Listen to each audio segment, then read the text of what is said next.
හයි guys කොහමද ඔන්න ඉතින් මම අද හදන්න යනවා ෆලූඩා එකක්. මේක මගේ පළවෙනි ෆලූඩා එක මම හදන. ඉතින් ඉස්සෙල්ලාම මෙන්න මේ විදිහට මිලිලීටර් 500කට කිරි දාලා කිරි මිශ්‍රණයක් හදා ගන්නවා මිලිලීටර් 500ක. ඊට පස්සේ මේ මිශ්‍රණයටම මෝතා ප්‍රොඩක්ට් එකේ තියෙන ෆලූඩා මිශ්‍රණය අපි මෙන්න මේ විදිහට දා ගන්නවා.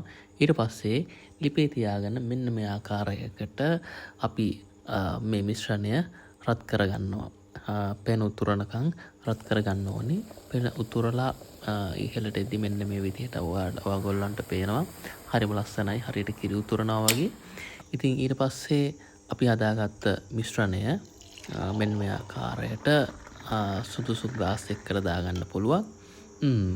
ඊට පස්සේ අපි කලින්ම හදාගත්ත ජෙලි එක මේ විදිහට දාලා ලස්සනට දාලා කෑලි කෑලි වලට කපා ගන්න තියෙන්නේ.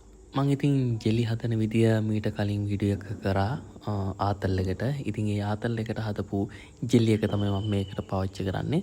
බලන්න ලස්සනට ඇවිල්ලා තියෙනවා මගේ පළවෙනි පාර වුණාට.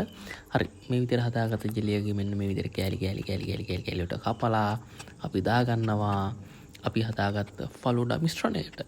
මෙන්න මේ විදිහට. වාව්.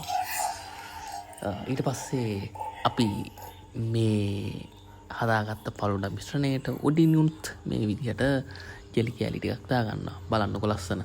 මගේ අවසාන අවුට්පුට් එක මගේ ෆලූඩා එක මෙන්න මේ විදිහට තමයි ඔයගොල්ලන්ට දැක ගන්න පුළුවන් වෙන්නේ. ඉතින් ෆොටෝ එක වගේම තමයි මේකේ රසත් මං හිතුවට වඩා ගොඩක් රසයි. මේ ෆොටෝස් වගේම මේ පේන ලස්සන වගේම ඇත්තරම රසත් ඒ වගේම තියෙනවා. ඉතින් මට හිතුණා ඇයි අපි නිකන් කඩේකට ගිහලා ෂොප් එකකට ගිහලා සල්ලි වියදම් කරලා මේ වගේ දෙයක් අපි කඩෙන් ගන්න. ඉතින් අපිටම හදා ගන්න පුළුවන් නේ කියන එක. ඉතින් ඔයාලත් ගෙදරින් try කරලා බලන්න. එහෙම වුණොත් ඔයාලටත් බැරි වෙන එකක් නෑ මේ වගේ ලස්සන ෆලූඩාවක් හදා ගන්න. එහෙනම් ඔන්න සිංහල අලුත් අවුරුද්දට අපේ ගෙදරට එන කට්ටියට මං ගානේ ෆලූඩා